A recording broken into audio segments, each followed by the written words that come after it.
Before we begin, I'd just like to make a housekeeping announcement. If everybody can please ensure that your phones and all other devices are on silent, please, we'd appreciate that.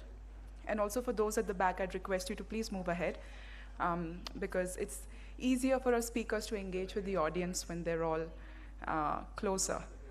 So just as a courtesy to our speakers today, if you could please. I promise nobody's going to mind if you have to leave for any reason, and they'd be happy to make way.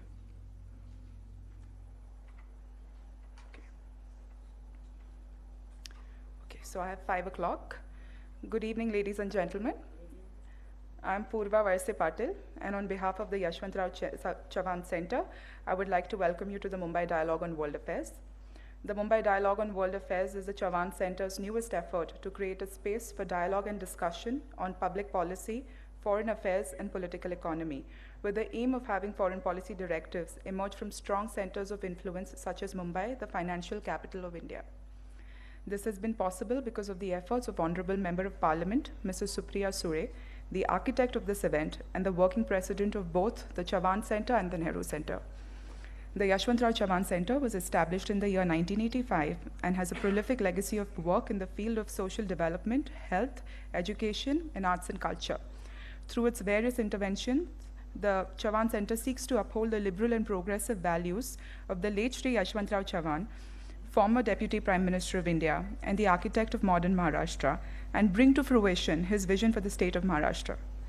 It is only fitting that this symposium is held here at the Nehru Center, which is a living testament and a monument of faith to Nehruvian values and the vision that the great Jawaharlal Nehru had for India.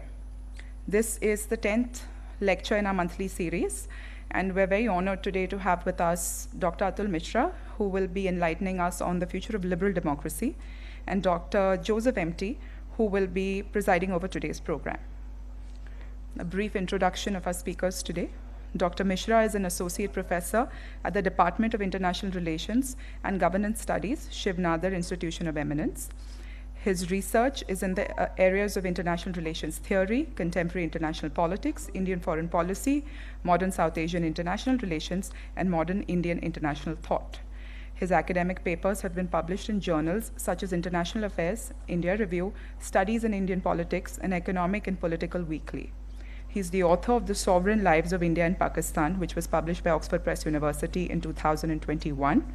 His public affairs commentary has appeared in The Hindu, The Indian Express, and other media, and he's a columnist with the Hindustan Times.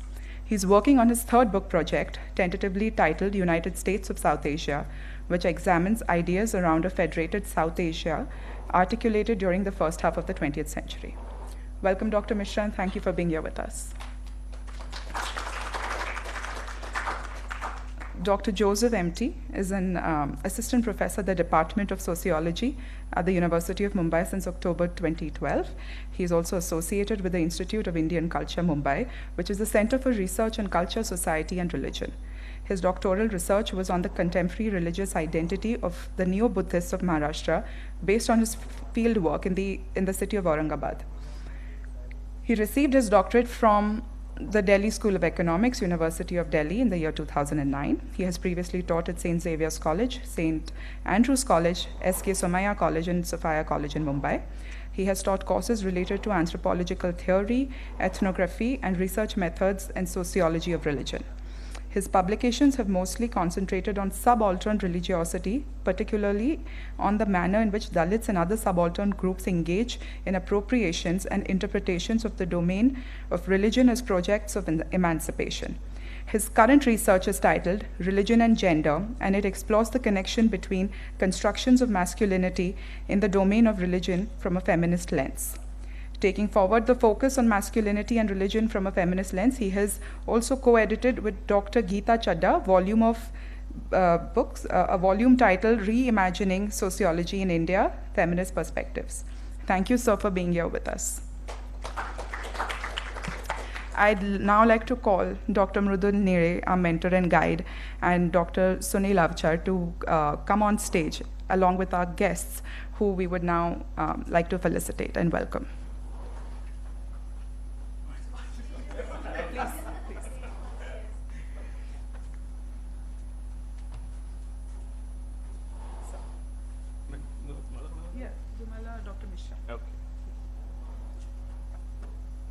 don't we all line up? It's better for our pictures.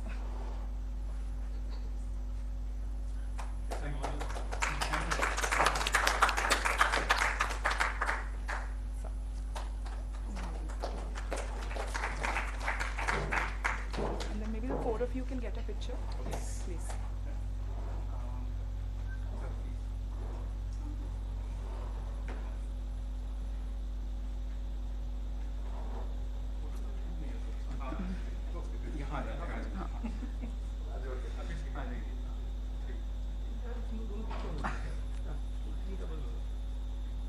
It's fine. You come over here. No, please. Up behind you. मैं यहाँ अब हो गया ठीक. Thank you. Thank you so much. So now, without any further ado, Dr. Mishra, All right. hand it over to you. Okay.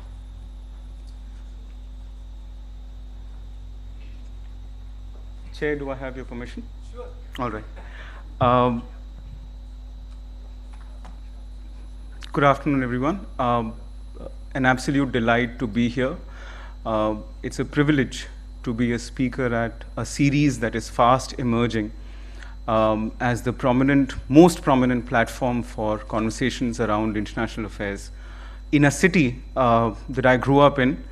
And I'm very slightly emotional moment as well for me, because this is the first instance that I'm actually conversing with the citizenry body of the city. So thank you to the Yashwantrao Chavan Center for the opportunity.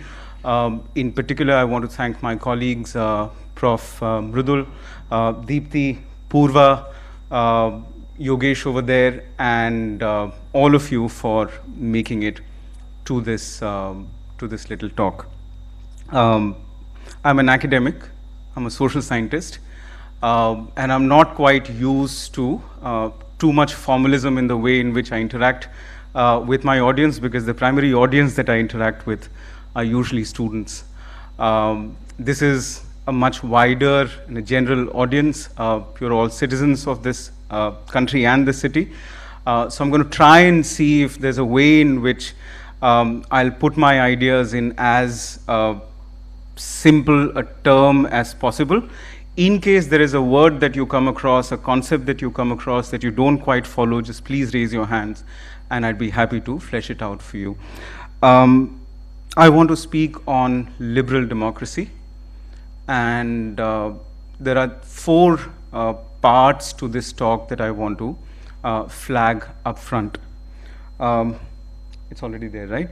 So I'm going to first very briefly talk about the problem that all of us confront, and a problem that is also an intellectual challenge for both the social scientist as well as for the citizen. So that's the first part. The second part of my talk is going to be about this key notion of liberal democracy, about which most of us seem to have an unclear, kind of vague idea.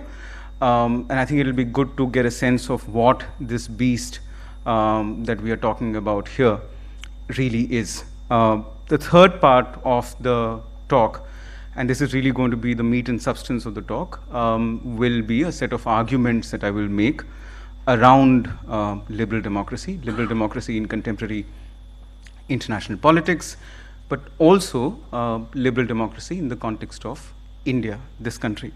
And then I will wrap up with a few thoughts, basis a few remarks that I have made.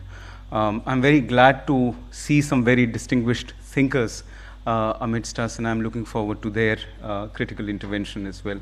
Sir, I'm directed towards you. Okay.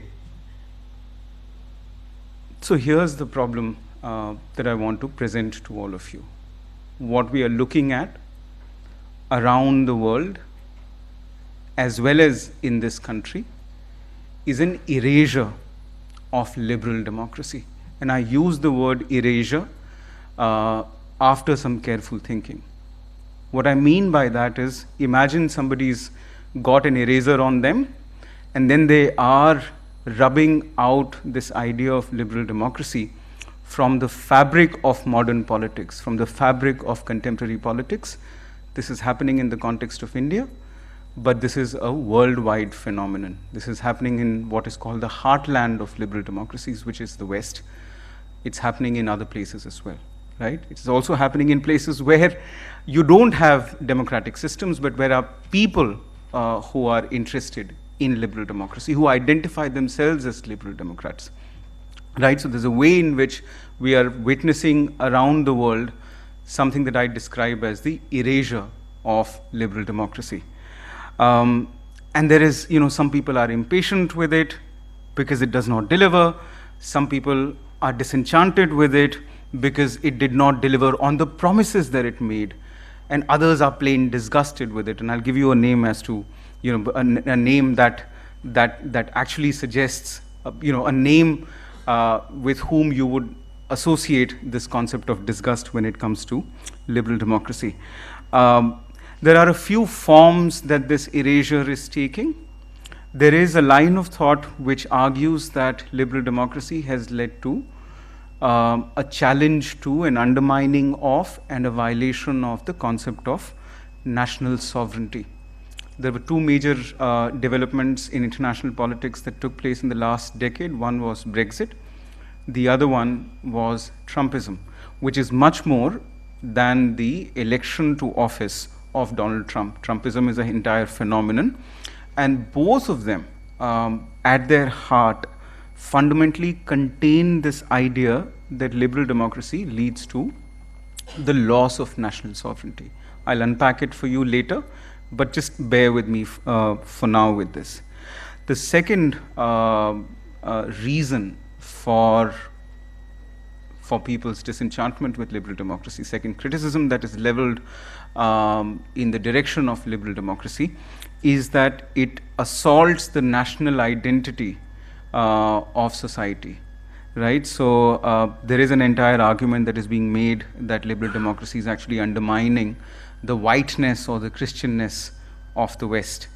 Not very many people a few years ago used to say this explicitly, but increasingly that's beginning to be the case as well. So liberal democracy leads to an assault on identity, indigenous identity of people.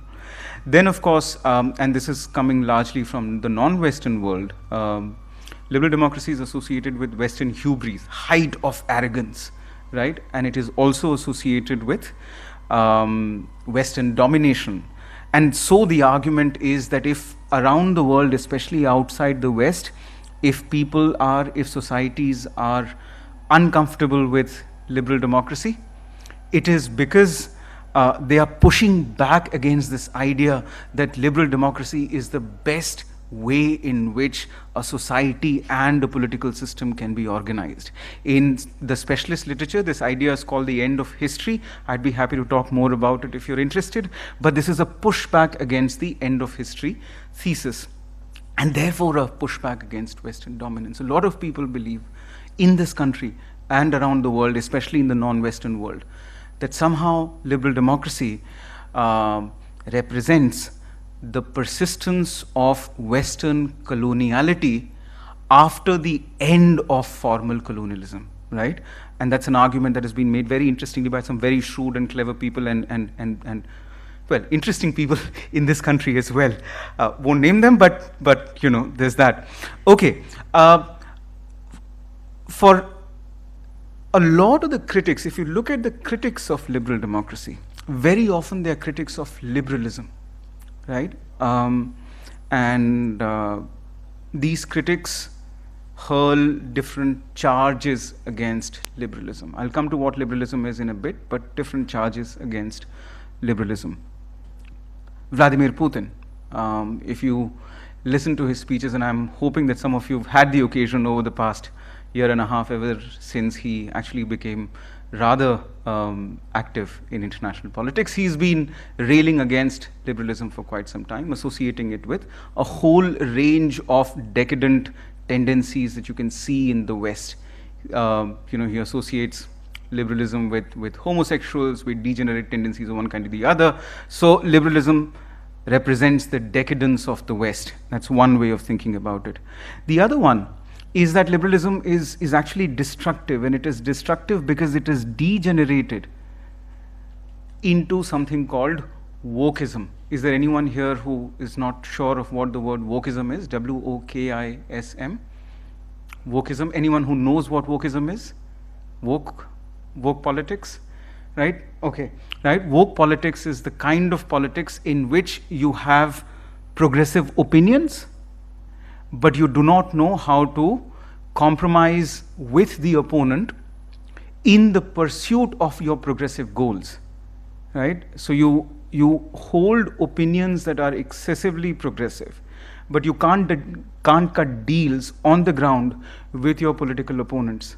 And that is the kind of irresponsible progressive politics to which you give the name woke, right? Woke politics. So it's degenerated into wokeism.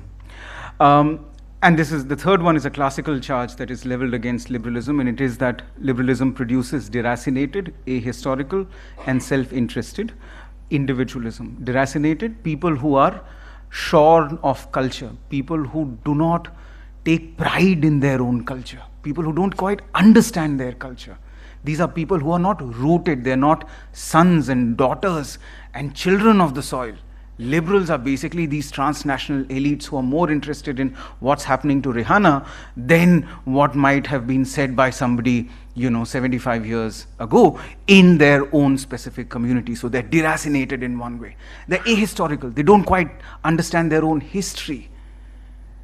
And because they don't quite understand their own history, they can't take pride in their own history. So they're ahistorical in that sense. These are people who don't understand their culture, who don't understand their history, and they are self-interested. They're only interested in oneself, and therefore this is a particularly debilitating, undesirable form of individualism, right? So that's another kind of critique that is leveled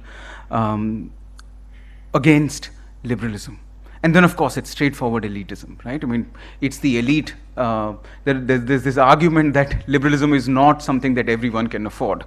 I'm not very sure about it, and I hope to persuade you to that point of view. And of course, there is another criticism that is leveled against liberalism, and that is that it is another name for Westoxification, a whole range of ideas from the West that have intoxicated the rest of the world, so therefore Westoxication, right? And liberalism is another name for, there's an insidious way, subversive way in which liberalism has permeated into the lives of all the non-Western people, the brown people, the black people, the not so brown, the not so black people, the yellow people, the red people, and it's made them all Westoxificated, right? And therefore we don't like it. Anyway, so here are some clippings from news reports that provide an illustrative flavor of the crisis that I'm talking about. 2016, BBC asks if now that Trump has won, does it mark the end of liberal democracy? Lo and behold, Joe Biden got elected. And yet somebody ended up saying, hey, Biden may have been elected, but there is a decisive pushback against democratization in the world, and therefore the terminal decline of liberal democracy cannot be avoided. It's not something that you can stop. There have been things said about India as well. The backward slide of Indian democracy, some people have described it as electoral autocracy. And while there are others who feel that India's best bet in terms of gaining respect and reputation in international affairs is in fact to reassert its liberal democratic credentials. All right, so this is where we are, therefore. The future of liberal democracy is uncertain, and its survival is at stake. And that's why the title of my talk is Should Liberal Democracy Have a Future? I'm a social scientist by training, and a few years ago, if I was pondering the idea of liberal democracy, if I was doing it a few years ago, I would have rather asked a different question.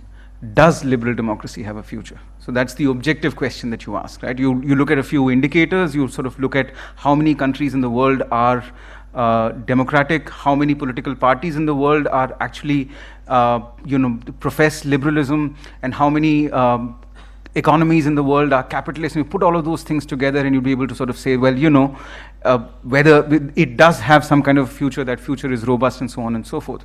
I think we've passed that stage. And the question of the future of liberal democracy is no longer the question of the social scientist alone. It is a question of the citizen. And this citizen can be a pregnant citizen. It could come in, multiple forms. So what you see in that column over there is just the different form that the citizenry takes. It is the citizen's question. The future of liberal democracy is a question of the citizens who are invested in the idea of liberal democracy. And therefore we need to ask ourselves whether we should give liberal democracy a chance, right? Now, my argument is that liberal democracy has its flaws, but it is still our best bet. It is still our best bet against enduring, lasting sources of unfreedom, forces in the world that curtail our freedom, forces in the world that make us unfree. Liberal democracy is our best bet against these forces. And that's the argument that I'm going to make and then defend today. But in order to understand why we should defend and secure liberal democracy, we need to first understand liberal democracy as an idea itself, and that's what I'm going to move next to. Chair, please let me know if I'm doing good in terms of time. Okay, because I have a tendency to ponder longer than I intend to. So this is liberal democracy. Liberal democracy is the coming together of two historical forces, liberalism and democracy. And there's a very simple way in which both these notions, both these historical forces can be understood. Let's look at the democracy first. Thankfully, that's not the middle finger, right? So let's look at the democracy first. One way of thinking about democracy is to say that this is rule of the ordinary and not of the extraordinary. This is a definition that comes very elegant, very illustrative. I thought it comes from the political theorist and philosopher John Donne. It's the rule of the ordinary rather than the extraordinary. And at the heart of democracy is election. If you have a country, a political system in which there is election, it is a democracy. Cambodia had elections 2 days ago. You could say, the conclusion was foregone. Everyone knew who was going to win and so on and so forth. It's still a democracy. People are participating, elections taking place, because at the heart of democracy is election. And fundamentally, a democracy is about the process of establishing government. So that's one part, right? But this democracy has come to be coupled since the late 18th century. And the two markers, if you're looking for, are the American and the French revolutions. That's how they come together. That's how they begin to come together. Since the late 18th century, democracy has come to be associated, come to weave itself around this idea of liberalism. Again, there's so many different ways in which people talk about liberalism, but at the heart of liberalism is the idea of a constitutional regulation of state power. And the powers of the state are always expressed through government, and therefore, if you are talking about liberalism, you are necessarily talking about the constitutional regulation of the powers of the government. So if democracy is about the process of establishing government, liberalism is about the goals of the government. Right? In the first picture, you see people voting. In the second picture, the elected representatives are struggling with each other to figure out what to do with the mandate that has been given to them. Right? So the goals are what is in focus in the second one. And some of the key concepts of liberalism are separation of powers, human rights, rule of law, equality before law. These two forces, world historical forces, have come together since the late 18th century to give us liberal democracy. the journey of liberal democracy in modern history has not been a linear one. Countries have gone back and forth in their progress towards liberal democracy. And you've had the political scientist Samuel Huntington had an entire theory of democratization. It sort of say that, you know, in the modern times, you've had waves of democratization. So there's a wave that made a whole range of countries democracies, and then the wave receded and a number of countries slided back to being non-democratic and so on and so forth. So the progress of liberal democracy has not been linear, it's been checkered, but it has always taken, but when you think about liberal democracy, you must think therefore about these two ideas, and they have come together only in the modern times, and therefore you can have illiberal, non-liberal peoples and all kinds of other democracies in the world, right? Okay. Critics of liberal democracy, I've already said, are often critics of liberalism. And if you want to understand what I mean by that is, in the 2000s, when Dr. Manmohan Singh was India's Prime Minister, both within the country and abroad, he would describe India as a liberal democracy, and he's done that on multiple occasions, right? When was the last time you heard anyone within the establishment, the formal as well as the informal establishment, describe India as a liberal democracy? Hasn't happened. The democratic credentials of this country continue to be very emphatically asserted. But liberalism has gone missing because people have problems with liberalism, even though they continue to pay lip service to democracy. And one of the arguments I'm going to make today is that if you take liberalism out of democracy, you're left with nothing else, very little else. The classical worry over the decoupling of liberalism and democracy is that if you take liberalism out of democracy, democracy begins to descend into tyranny, which is to say that what you begin to stare at, what you begin to risk is arbitrary use of power. What I'm going to argue is that if we start giving up on liberal democracy, we stand to lose 200 years of gains that our founders, not just the founders of the Republic in 1947, but the founders of modern India, fought hard to secure. Right? And that's the argument that I'm going to make today. This is a series that is about foreign policy and international politics, and I promise you, by the time I conclude, you will see the way in which this connects to international politics. For India and Indians, it means risking 2 centuries of hard-fought gains that have made us modern, democratic, inclusive, and a united society and polity. If we give up on liberal democracy, that's the future that we are looking at. The future is not about some glorious past to which we'll be able to give some kind of a revival. It's a bleak future that we stare at. And I say this after careful thought. Because we are a very large part of humanity, the crisis of liberal democracy in India is also a global crisis. And that's one of the ways in which we should think about liberal democracy in India. Okay. I want to draw your attention to the package of modern liberalism. There are 4 phases to modern liberalism: international, philosophical, social, and political.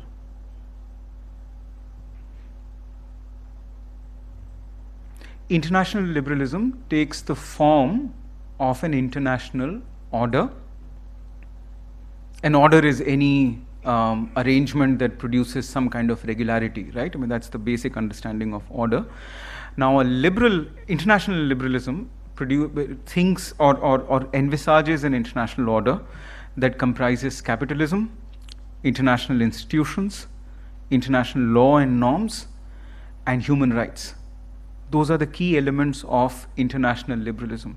And this entire package of institutions, laws, norms, human rights and capitalism, this package is protected by the military power of liberal democracies. And this power does two things. One, it polices the global commons, so your seas, etc., are kept free by the power of liberal democracies, but it also reserves the right to interfere in the affairs that are illiberal in character in international politics. And that's one thing that has produced a lot of resentment in the world, right? Why are you interfering in our affairs? From the point of view of liberal democracies, if we don't interfere, then you're not just going to jack up your life, but also the lives of everyone else in the world. So therefore, we have that right, and it's a very contentious thing. Happy to talk about it if you're interested. International liberalism in modern times has taken the form of something that used to be called the liberal international order. Those of you who are in academia might be familiar with this term, but if you're not, then it's okay. The greatest challenge today to the liberal international order, the greatest challenge today to international liberalism comes from China and Russia. I call them the revisionist geopolitical actors that are entirely unhappy with this entire package, right? Particularly human rights, particularly international institutions that don't work for them. So there is that. And slightly aware of the fact that this is what is going on, some of the champions of the erstwhile liberal international order have now started talking about another concept, rules-based international order. Those of you who are familiar with Indian foreign policy must be coming across this term in the last couple of years quite often, rules-based international order. We tend to think of it in terms of the Indo-Pacific, but it is a larger construct. Okay, so that's one phase of liberalism. Political liberalism, it's the same as liberal democracy. We've gone through this, so I won't repeat myself. That's the second phase. Third phase of of modern liberalism is its philosophical phase. And this is a very, very important phase. And I just want 15 seconds of your attention right now, because if you get this, you get what philosophical liberalism is. At the heart of philosophical liberalism is the idea that the individual human person, the individual human person is the irreducible unit in human affairs. Yeah, you can break a collective of any kind, you will not destroy humanity. But this individual corporeal person, myself, you can't. If you destroy this, you destroy humanity, right? So the irreducible unit in human affairs is the individual human person. And again, that human person can take any form. It can take any form, but that's the unit. And that's the basic idea of philosophical liberalism. The task of any political system is to create conditions for the realization of the individual's potential that is indefinite. You just don't know what an individual who's given free play can potentially achieve. Right? And that's the insight. That is the insight. We just don't know what, if you give optimal conditions to an individual, what they're going to do. Maybe they'll just, while their life away, and that's a risk worth taking. But what if one of them actually ends up doing something that is just supremely mind-blowing? That's a possibility, right? And that's a good enough possibility to invest in the creation of a political system that maximizes that potential. Hence liberal democracy. And traditionally, there are three forces that have been considered as the greatest impediments to the realization of that potential: the state, society, and religion or tradition, which is why you would see liberals are always very skeptical of each one of them, and there's a bit of an adversarial position with regard to the state, the society, tradition, religion. Not because the liberals are fundamentally pathologically incapable of appreciating the good that the state, the society, or religion or tradition does. No, that's not the case. It is because liberals believe that fundamentally each one of them can do something to any one of us that can rob the entirety of humanity of a potential breakthrough. You see what I'm trying to say here? Hence philosophical liberalism. Each individual human person is the irreducible unit in human affairs. And finally, and this is what I'm going to talk about, social liberalism. Right? Here I innovate upon the concept of liberal modernity that the political scientist G. John Eikenberry has offered. Um, Professor Eikenberry says that liberal modernity is the engine of global historical change. I've got the PhD, so I have the license to do some kind of an innovation here. So, so I'm calling it social liberalism because that description serves my purpose a little better. But Professor Eikenberry says that liberal modernity is driven by science, discovery, innovation, technology, learning, constitutionalism, and institutional adaptation. With the help of examples from modern India, I'm going to set out 5 ways in which social liberalism has expressed itself and gone on to build the foundations of modern India. And my argument would be this package of philosophical, international, political, and social, it's a mutually reinforcing package. And if any one of them weakens, the entire liberal ecology weakens. So you may be unhappy with liberal democracy, but your unhappiness with liberal democracy may contain within it the seeds of the destruction of you and I as modern beings. I'm being slightly alarmist in my language here, but I want to substantiate this in the slides ahead. If we don't care about liberal democracy, we stand to see the erosion of the gains that have enriched our lives in various ways, that have made us who we are in large parts today. And what is it that we are talking about? The Indian version of social liberalism. Mind you that this experience of different societies have, all societies in the modern world have experienced social liberalism. Just talking about the Indian case here. The Indian version of social liberalism has basically had 7 key elements. And if we take note of these 7 elements, one of the things that we can automatically get rid of, a notion that we can disabuse ourselves of, is that liberalism is a Western imposition upon us. It is not, my dear friends, it's not. Liberalism is as much an Indian idea as it is a Western one. In fact, liberalism is a globally produced idea, a globally circulating idea to which modern Indians have made important contributions. What are those ways in which we have made these contributions, and what is the form that social liberalism has taken in this country? Just 7 key ideas. First one might be a little difficult, and if you're a liberal, then the conservative would actually say, well, my point is proven, but I want to take you, imagine yourself being in the early 19th century. Yeah? It was around then that the first modern Indians decided to make India a part of the modern world. And this world was a new world that the West was forging. This was a decision taken by modern Indians. It was an active decision, and they decided that they're going to do it on their terms, on our terms. And the 3 examples of this that I want to draw your attention to. This is old stuff. We don't even talk about this anymore.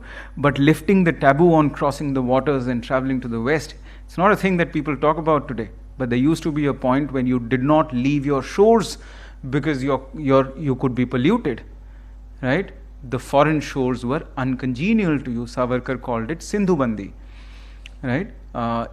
It's not congenial to your culture, it's not congenial to your caste, and so on and so forth. And said, well, we need to break this because we need to go out and see what is going on in the world.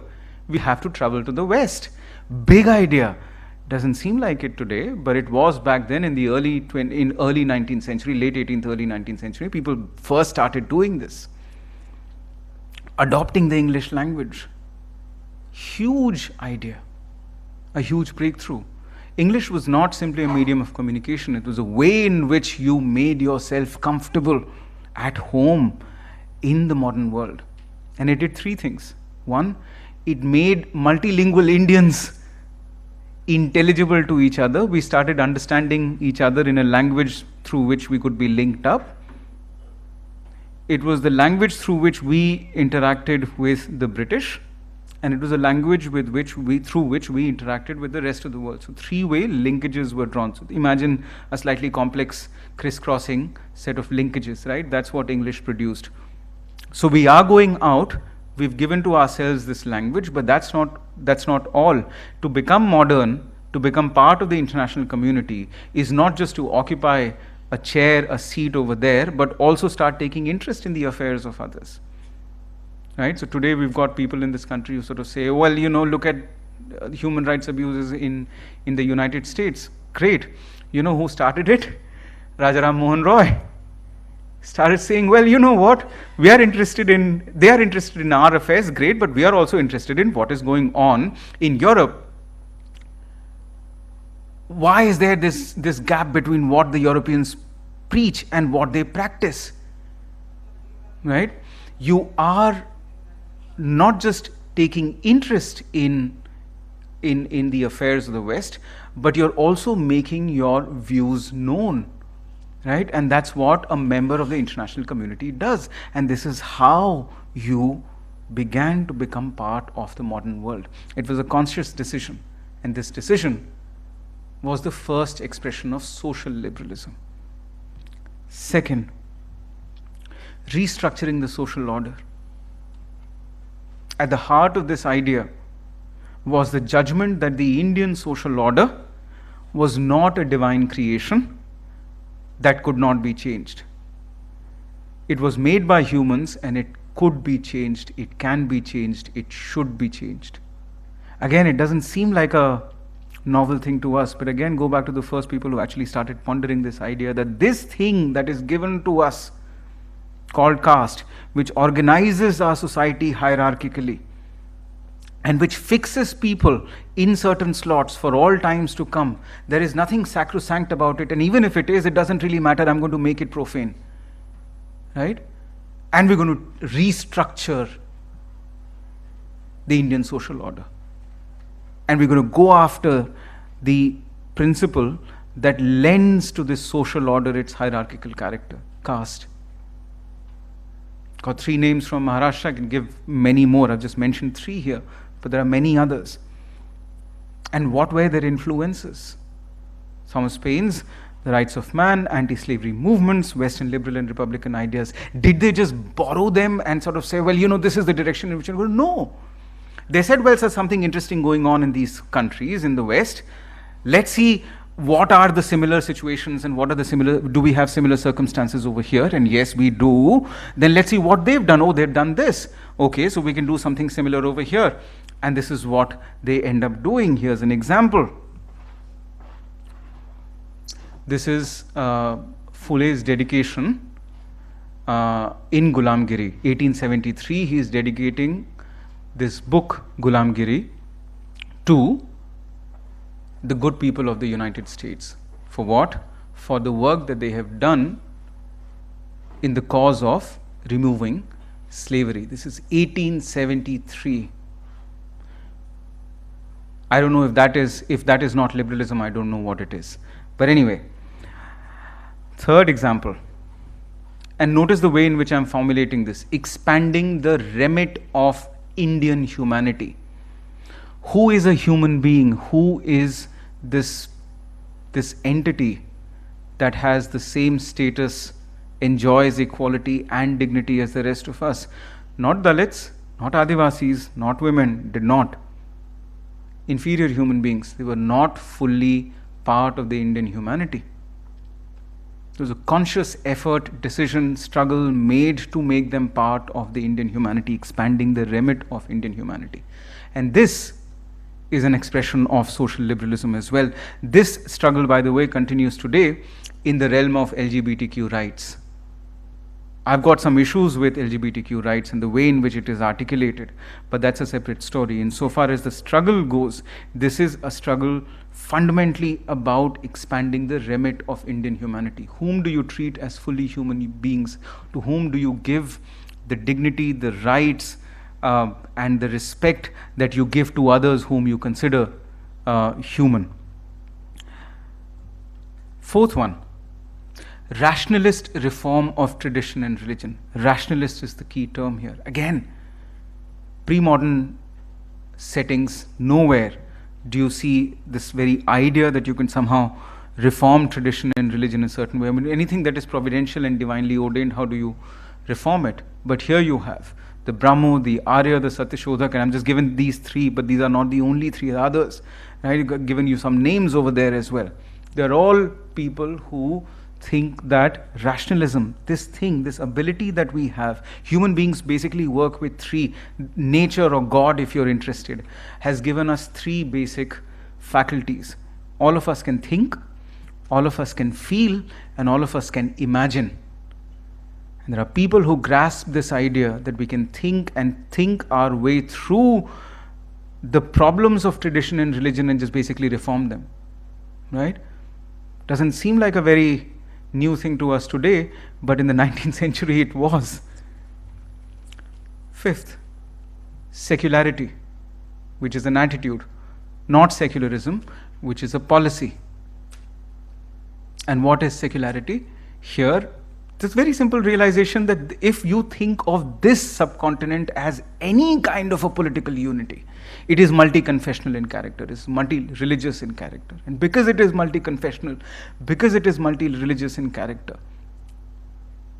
you need to leave religion aside in order to do any kind of political business. All political transactions have to be at least temporarily suspended from your understanding of religion. These two things have to be separated. Why? Because the people who are ruling over you, Christian, your compatriots, Muslim, Sikh, you look at it from the point of the Muslim, your compatriots, Hindu, Sikh, and so on, whatever way you want to put it, right? Secularity as opposed to secularism. Secularity came to us much before secularism came. Partition did not change this essential character of this country. So if you get rid of secularity, you can have all the problems in the world with secularism, but if you get rid of secularity as our collective temperament, you're dealing with a problem at your hand, right? 6, associational and federative approach to building a national community. It's a bit of a mouthful, but there is a reason I just couldn't do anything about it. But think of the Indian nation. When you think about the nation in terms of a collection of people, think of it as having, as containing two, as being a result of two distinct levels. The first, the social level, was put together through what I call an associational model, right? So all the samitis and sabhas and samaj and association and societies, right?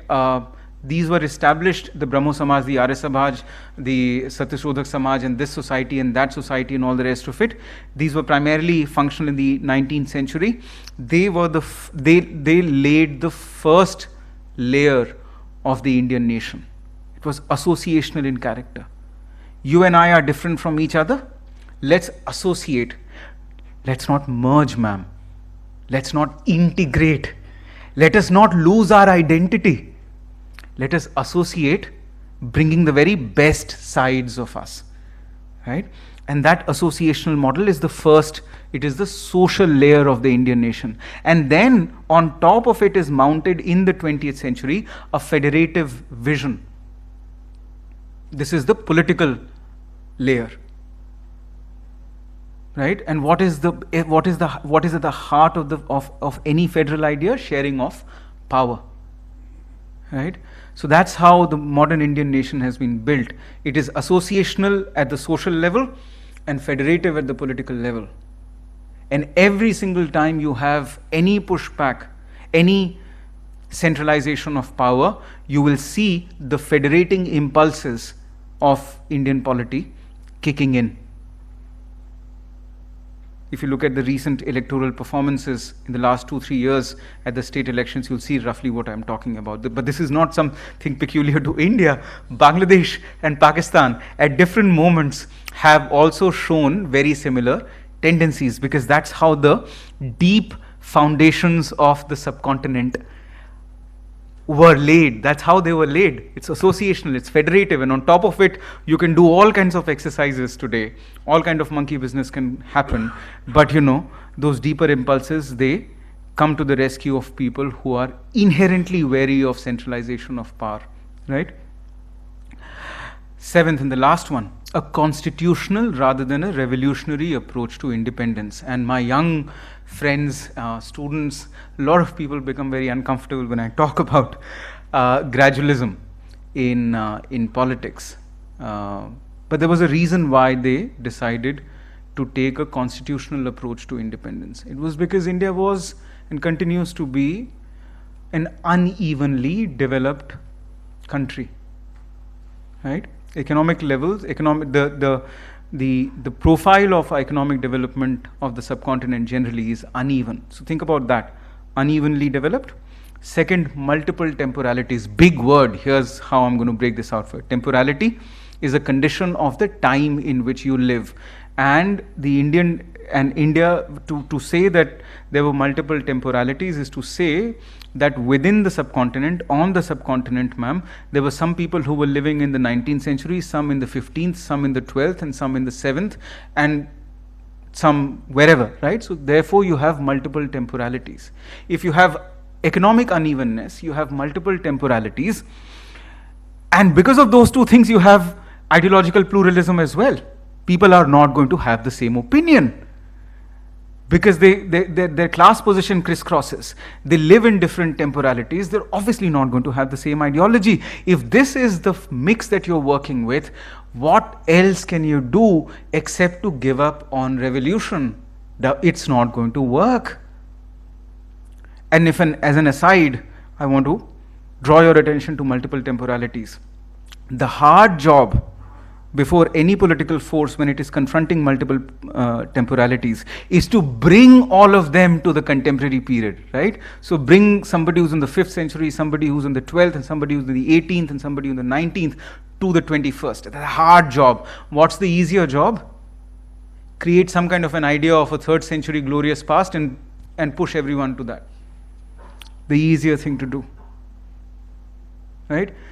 And this is a problem that exists in all societies where multiple temporalities exist. It's the hard thing to bring everyone to the contemporary period. It's very easy to push collective consciousness to some ahistorical past. And this did the legwork on establishing parliamentary democracy. Now, these 7 ideas, they form the social foundations on which modern and independent India was built. They were all based on post-Enlightenment ideas, which Indians A, appropriated, B, adjusted, C, innovated, and made their own. Social liberalism became the basis of the constitutional order that was established in 1947. And you and I can have all kinds of problems with the functioning of the constitutional order. You and I can have all kinds of problems with the functioning of the democratic order since 1947. But what I want to begin to end my presentation with is this idea that whatever we do, we should not lose sight of the contribution of social liberalism to the emergence of modern India, to the building of modern India. I hope it's clear now that liberalism is not a Western imposition. It is deeply and originally Indian. It is rooted in the societal makeup, culture, and history of modern India. It prepared the social bedrock on which our democratic politics has been mounted. I want to draw your attention to that imagery, the social bedrock on which your democratic politics is mounted. And we need to go back to this part of our modern history, recognize its importance, and reaffirm our commitment to the basics that the founders of modern India put in place. Those 7 ideas. Others as well, happy to talk about it separately, but at least these 7 seem to me the most important ones. Now, what are we facing by means of an alternative? First, the erasure of liberal democracy. 10 years ago, 12, 13 years ago, the Prime Minister of India used to describe India as a liberal democracy. We don't describe India as a liberal democracy anymore. What are the new identities that are given for India? A mother of democracy, a dharmocracy, and a civilizational state. There are reasons for why you would understand that these terms have some valence, they have some importance, and so on. But really, if you ask yourself very seriously, they are either empty terms, or they're clever wordplay, or they end up doing, it is the case with the civilizational state argument, to say that India is not a liberal democracy but a civilizational state. The argument there is that civilization gets associated with a monotone reading of India's early Indian culture, as if Indian civilization is not a product of what we did through the 19th and 20th centuries. The very notion of an Indian civilization is a late 19th, early 19th and 20th century idea. I'll start wrapping it up, Chair, now. These formulations lead to the erasure of the struggle to forge a modern India. And there are a few signs that I want to close this presentation with. Notice what's happening around us. The balance between rights and duties in our political discourse, in our social life, is being tilted in the favor of duties. Kartavya is increasingly we are being told, is more important than adhikar. It's a fine balance, right, between rights and duties. Increasingly, we've been told that duties are more important than rights. Pay attention to it. Second, resistance to progress of fundamental rights in the realms of gender and sexuality. What is the defense given? Very often, that society is not ready for it. I mean, this is the argument we've made for a very, very long time. And of course, you have to always take the sensibilities of the society in question. Of course, you have to. But you have to continue to push against the elements of society that are outdated, right? But there is a resistance that is going on there. And also erosion of the existing corpus of rights. Suspension of access to the due process to dissenters and critics. The next one is very, very important. And I find it, as a social scientist, I find it very, very interesting. Sacralization of political authority. Another big word after temporality is, what I mean by that is essentially thinking of political authority as if it was given to us by providence or by divinity, right? And you notice something, increasingly in India's political discourse, terms like pap and punya are used. Why should they be used in political discourse? Why should we not think in terms of what is constitutionally fair and unfair? What is constitutionally desirable and undesirable? What is right and wrong from the point of view of constitutional morality? Why do we think in terms of pap and punya when it comes to India's political discourse, right? So that's something that there's a creep, that there's a way in which a certain tendency is creeping up. Reassertion of caste as the organizing principle of society. I don't know if you see it in Western India, but I see it in North India in my travels very extensively, right? There's a very clear reassertion of caste as the organizing principle of the Indian social order. Increasing assertion of the idea that democracy equals majority will and dominance. Majority will and majority dominance. Not using the word majoritarianism because it has become polemical. So people say, oh, you're another liberal who's crying majoritarianism. No, but the analytically sound part there is that there is a very serious argument being made that democracy is majority will and majority dominance. Expression dance of democracy has become quite fashionable of late. And the final one is a pushback against science and rationality, and it takes various forms. Notice, for example, the relativization of the theory of evolution. The people who are making the argument somehow there are other theories about the origins of life that can compete, have the same scientific credibility as the theory of evolution. One. Second, the peddling of pseudoscience, right? Different ways in which you sort of attribute all kinds of scientific properties to things that are fundamentally not scientific. Third, violence against rationalists. Don't want to take names here, but you know what I'm talking about. And this violence does not necessarily mean denial of somebody's life. There are other ways in which this gets done. But if you're a rationalist, you have to think twice sometimes before you make your opinion heard today. Disappearance of the emphasis on developing the scientific temper and a critical attitude. That emphasis has gone missing. We don't talk about the scientific temper. We don't talk about a critical attitude. Right?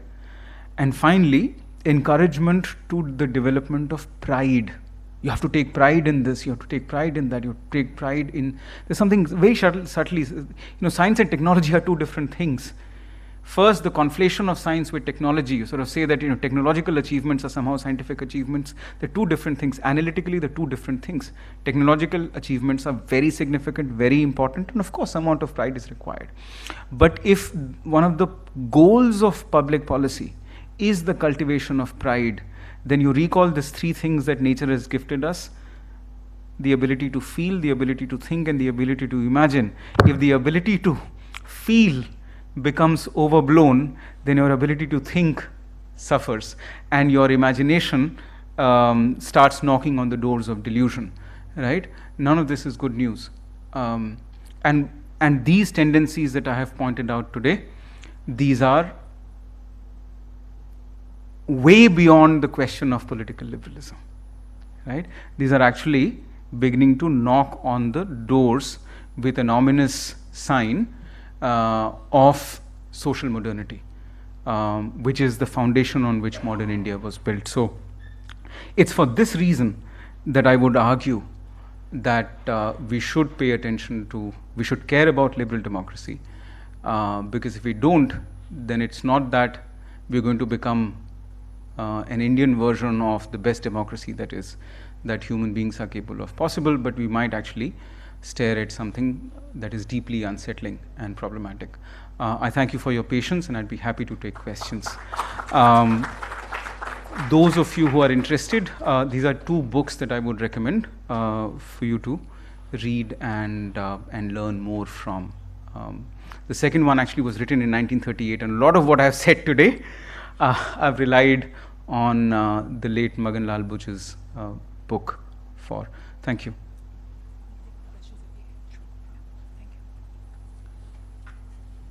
Thank you, Dr. Mishra. That was riveting. We'd now like to call Dr. Joseph MT to give his presidential address.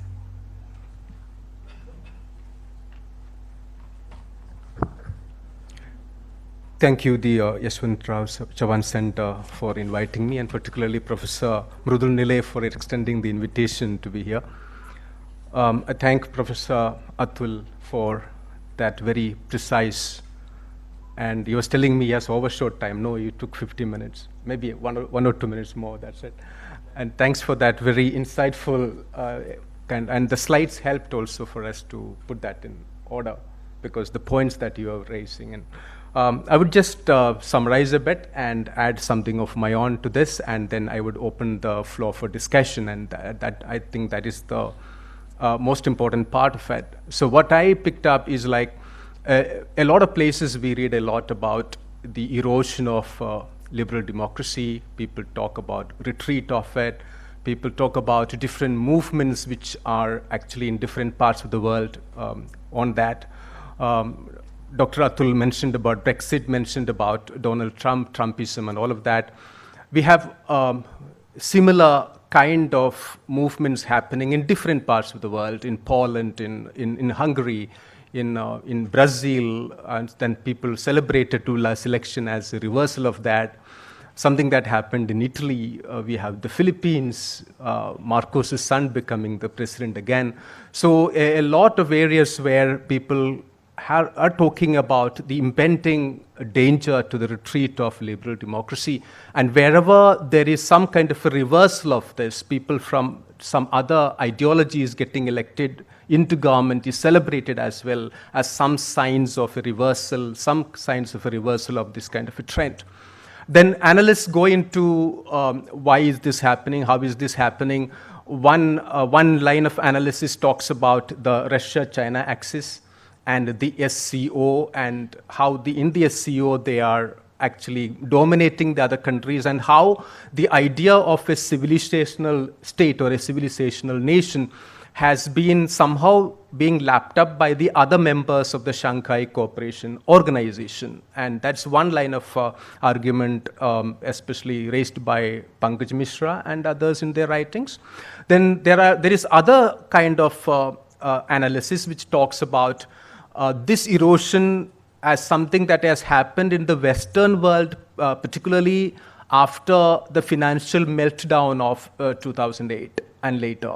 So when neoliberalism got to be celebrated across the world in the 90s and later, the meltdown happened in Argentina and in other non-Western economies, and it caught up with the Western economies in 2008, and that triggered in a whole lot of retreat of ideas of liberal democracy into protectionism, into certain more strict kind of nationalism where the unwanted outsiders were named as enemies of the nation, and therefore the nation, or in a very monolithic kind of an idea, got to be celebrated after that. So these are some of the explanations that are given.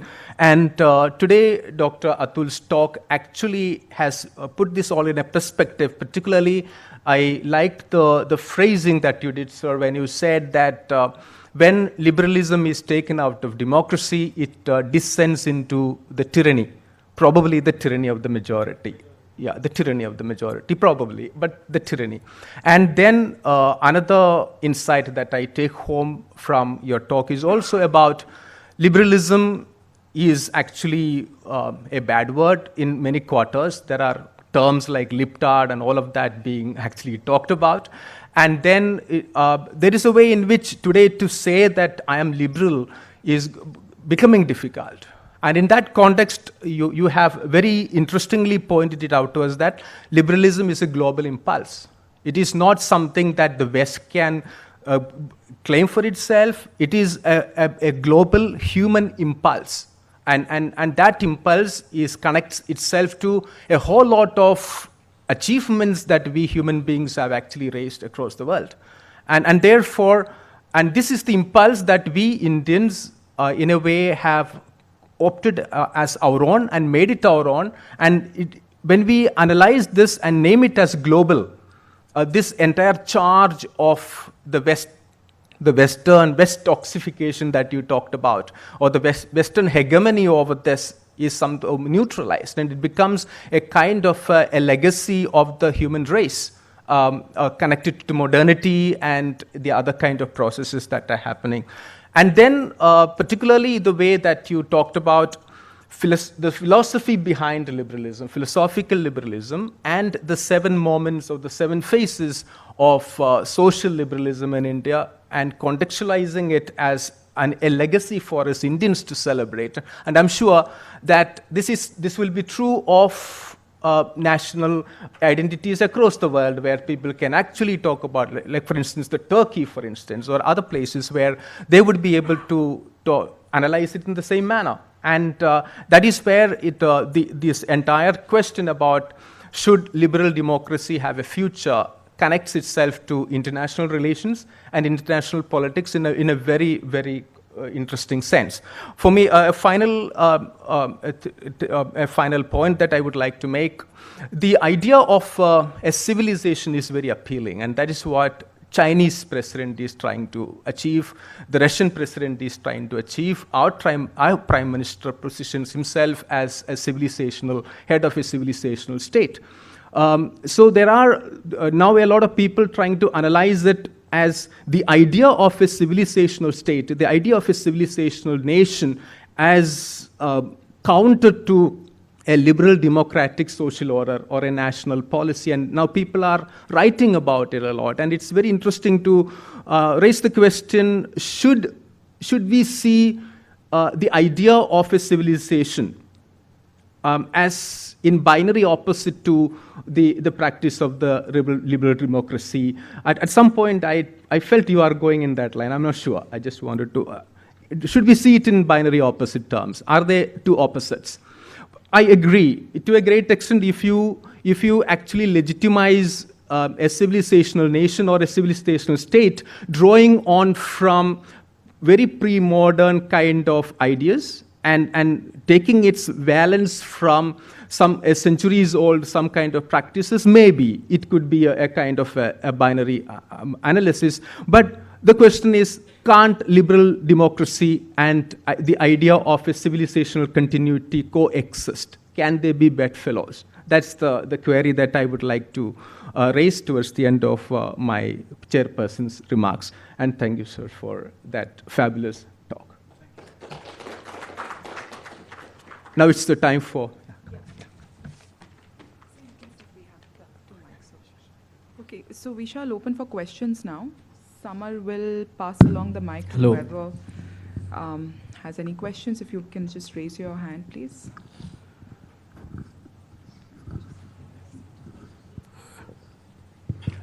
I have a question. In your slides, the wording "persistence of coloniality" is a serious one. But what I want to ask is this: that's invariably it's seen in the context of a foreign power ruling over the local denizens, by and large. That's what you mean by colonialization. Now, we got our independence 75 years ago, but we continue to be under the persistence of local coloniality, if I may. I have been voting in general elections, I don't know for how many years now, because I attained my age of majority nearly 4.5 decades ago. I have not missed one single election. And let me tell you, all the political parties which are in power have not, have let me down in one way or the other. So there is a coloniality of a different nature today. How do we mitigate this if we are talking about liberalism, democratic liberalism, whatever you want to term it? That's my question. And I'm not getting easy answers. So how do we do this, Chair? Do we club three at a time or one? Three. Okay. So let's club 3 questions and then we have to answer.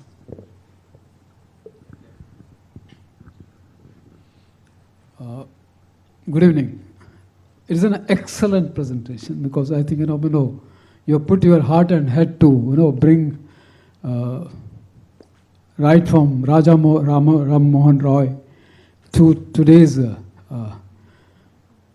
issues. The point is that you mentioned about in liberalism, election is the heart of issue. But can you tell me, put your hand into the heart and tell me, is the election is happening the way it should be? We have EVM. Did India get justice for last 3 elections? So how do we how does you justify that liberalism is the election is the heart of this one? That is one of my first question. Yes, Raja Ram Mohan Roy did fantastic thing. The Sati was the one issue which he, in fact, removed from this, removed from India, because that is something fantastic happened. Otherwise, today also, people would have burnt the brides, not the bridegroom. So, where does this has led to us to be India as a biggest biggest democracy in the world? So what do you justify in should the liberal democracy have the future? Future is there. As long as Indians are thinking about their rights and respect, I think the democracy will rise, it will live, and it will have a future. That's my decision. Thank you. I am Sudhakar Malpe. I am basically work with in fact, run about 19 non-government organizations, and we have done most difficult things in Mumbai. We rehoused 53,000 families who are in the slums to be relocated, rehoused, rehabilitated. And we do impossible things. So anybody has any impossible things to be done, in this Mumbai city or anywhere else, please come to us. We will welcome them. Thank you. Many congratulations for this absolutely outstanding lecture which has been delivered with so much clarity. My concern about asking you is that, what we are slipping out of this scientific temper and whole scientific temperament and living into the past and allowing, ourselves to drift away from a modern liberal democracy into what I cannot say, but I have no definition for that. So how do we retain and get back? How do our institutions, academic institutions and our institutions of judiciary, our pillars, revert in that direction? And how can we as citizens take the matter forward to what our founding fathers have envisaged as modernism? As you say, we don't have to look anywhere else, but we look at our founding fathers and we see that. And I see that complete conflict, when we're talking about the Uniform Civil Code, when we're talking about a law that is going to give justice, that is so repulsed and violated against, and, to me, it's very agitating. So I was wondering, how do we get back to track of the scientific temper? Any other questions? No, we have three, so I'll respond. So, if by coloniality we mean a condition where dominance of one over the other exists, then sure, I identify with you that there is an element of coloniality that is present.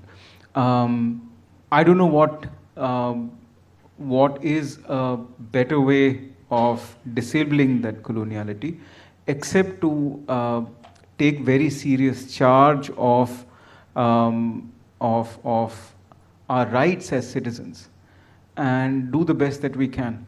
Some amount of manipulation of the citizen will continue to persist in any democracy, right? You voted across multiple, so you know what I'm talking about.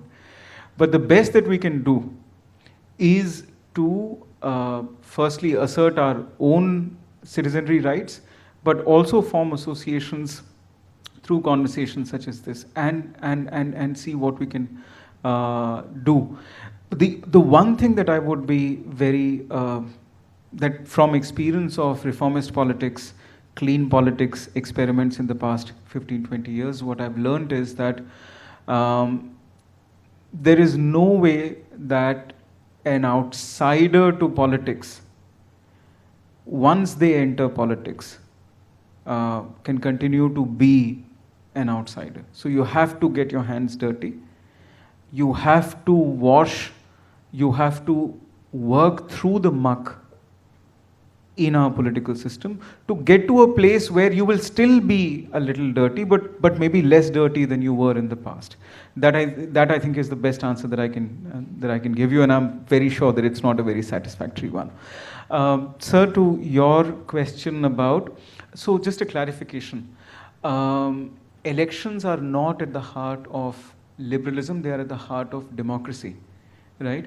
And I don't want to comment on the credibility of electoral exercises that have taken place anywhere. The point I'm trying to make is that if you have elections, they could be severely compromised, they could be limited in one form or the other. If you have elections, if you have ordinary people participating in the process of establishing government, there is no way that we can say that this is not a democracy. I mean, that's the point I was trying to make. But I was very glad to learn of the wonderful work that you and your organizations have done. So thank you so much for that. Ma'am, the bit about establishing, how do we claim the scientific temper? And I don't want to give an inane answer, which is say that, we should fight for it. I think this is an exercise in the reclaiming of the idea of the scientific temper. When you and I speak, exchange views, learn from each other, and unlearn a few things that we would otherwise have believed. That's one way in which we can reclaim the scientific temper. But I also believe that it's very important, especially those who believe in progressive politics, to also face some hard truths. The rise of conservatism, whether in this country or elsewhere in the world, is not something that has happened only because the citizenry is gullible and completely capable of being manipulated. There are areas in modern politics where progressives, liberals have conceded space. The UCC is a very good example of it. I mean, there is a way in which there is a question of modernization of the Indian society that is at stake there. And there had to be a conversation on this question. Didn't happen earlier. I'm not sure if right now we have the best conditions for that kind of a conversation. But a conversation on the modernization of the Indian society is a conversation that should happen. And the moment you have that conversation, you commit yourself to a certain honesty in public life. And that's a good start again, I think. But most of all, if some of us continue to push back against pseudoscience, continue to be discerning about the fact that science is not the same thing as technology. They are both very important, but science is about a certain way in which knowledge is generated. Technology is about its application. And we keep a healthy perspective on making sure that we have a balance of these three elements: our ability to imagine, our ability to think, and our ability to feel. And we don't get buoyed and completely swayed by the idea that we have to above all take pride and the generation of pride and the consumption of pride and the propagation of pride should not be the primary task of the citizen. I think the primary task of the citizen ought to be a very constructive engagement with public life, skeptical and searching look on public policy. And those are the ways in which we can maybe, reclaim the scientific temper. Yeah, thank you. Next set of questions. Does anyone have any more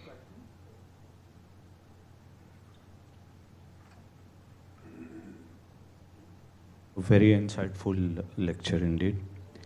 As you said, elections are at the heart of democracy. And since individual citizens do not, cannot participate directly in governments, they vote for political parties. Political parties basically, maybe there are leaders and all that, but basically it is a competition of ideologies. Now, if you see whatever is happening in the West or in India or wherever, we are seeing strong right-wing ideologies, coming into power everywhere. What is increasingly happening is liberal democratic ideology. The political parties that, should be propagating this ideology are increasingly either marginalized or giving up, propagating these ideas. They buckle to power. And वो तो सब ठीक है, you have to get a bit dirty and all that. कोयले के साथ काम करोगे तो हाथ काले होने ही है, लेकिन वो काला मुंह पे मत लगा के लेना चाहिए. So the thing is, when the right wing everywhere is pushing its agenda, it is equally important for liberal, parties having those principles to not only have, these conversations are very important, but it needs a political force to oppose that idea. And that seems to be lacking. I'll give you the example of Israel. In Israel, if you see today, a lot is happening. People are pushing back.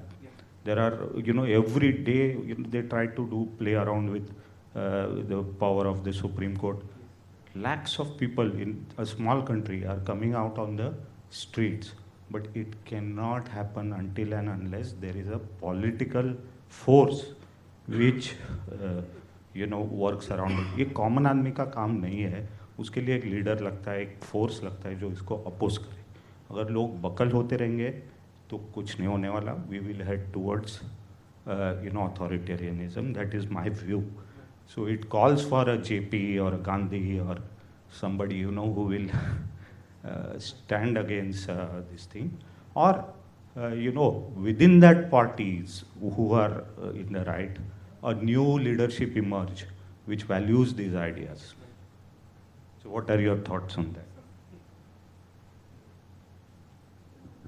Any more questions?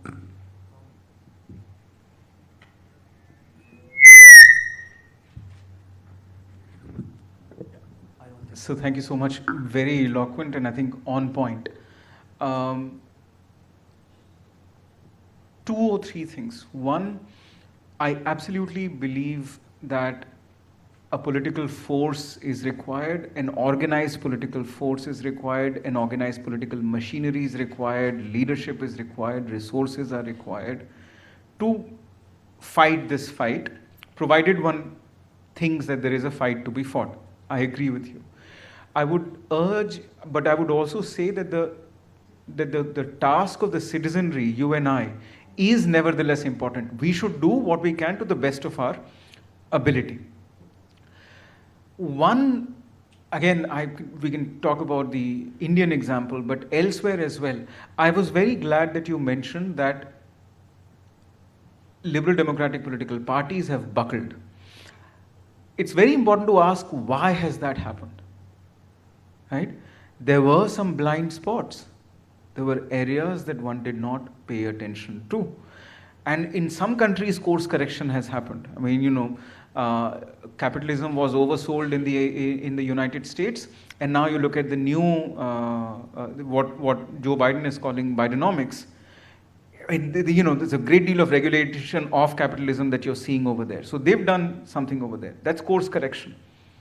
Maybe we should think about areas where we need to course correct as well. We let certain parts of our policy go adrift, and therefore we are where we are. And that, throwing ideas in the mix for those who form that political machinery, those who have the resources, those who have the potential for leadership, that job you and I can do. Right? We can call upon people and we can tell people that, look, these are areas that you need to pay more attention to. I mean, it is incredible to me that this is a country in which the largest opposition is incapable of defending nationalism. And why has that happened? I talked about wokeism earlier. One of the things that has happened is that we have surrendered nationalism, as if nationalism itself is a bad thing. Right? What is our attitude to modernization of society? Why have we been slightly tight-lipped about some questions over there? Right? Why is it that we have become so wary, we became so wary of religiosity that we actually stopped talking about what aspects of religiosity are worth thinking about, worth adopting, worth celebrating, and which ones are not, right? So these are some of the ways in which soul searching can happen in our context, and I'm sure versions of this can play out in other settings as well. But I think you and I have a role, at least there. Again, I don't know your background, but I'm guessing as common citizens, you and I have a role insofar as ideating and then throwing that in the mix for those who have the resources, machinery, and leadership ambition. But I completely agree with you that this is the primary task is that of the organized political machinery, and not of you and I. We have a role, but not that one. Thank you.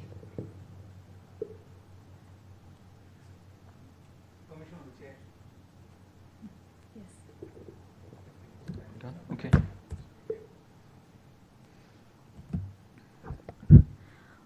Thank you. Thank you, Atul Mishra ji, and thank you, Joseph sir, for this session.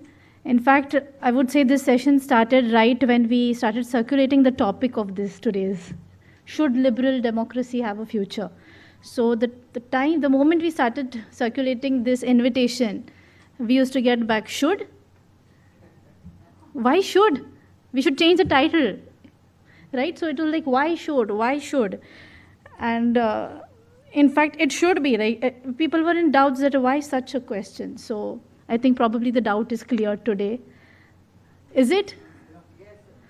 Okay, so yes, thank you, sir. And I think Atul Mishra ji is probably the youngest speaker of this series of sessions that we are having at Mumbai Dialogue. So yes, and I'm sure the young speakers and young intellectuals like Atul ji can raise such a question.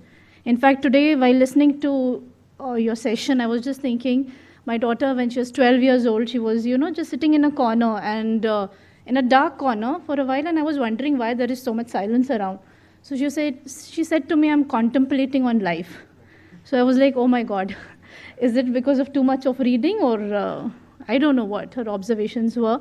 But I felt like the session which we just had today, we should take it to the schools, especially the 10th, 9th, 10th graders, and then also to the 12th graders. Today we are talking about, extra skills and extra abilities, but I think this is something that we should discuss with the young generation of today, because I liked your point which you said that each individual person, is and should be ignited. That human philosophical liberalism that you were talking about. Each one of us has an indefinite potential, Exactly. and all of us should be invested in giving the best possible, creating best possible conditions for the realization of that potential. So I think that is my takeaway for today. Right. Because, whatever you're seeing, the backdrop at which we are talking today, a very colorful or maybe a chaotic background which we are, and we are today sitting in this enclosed room and discussing about liberalism and democracy. Probably if this was an open room, we would have got much more, response to this. But anyways, this is the need of the hour. And to liberate that potential, what can we do? What we over here, who as individuals again, and that individual human power can do to liberate that potential of our youth. And I think India has the largest number of youth, so there is no need to say that. So I think we must do something. Thanks again for always supporting Savant Center for this Mumbai Dialogues, and probably our other initiatives as well. This is our 10th session. We have 2 more sessions to go, and we hope that you are, you're liking this. And if you have some comments, please feel free to share it with us.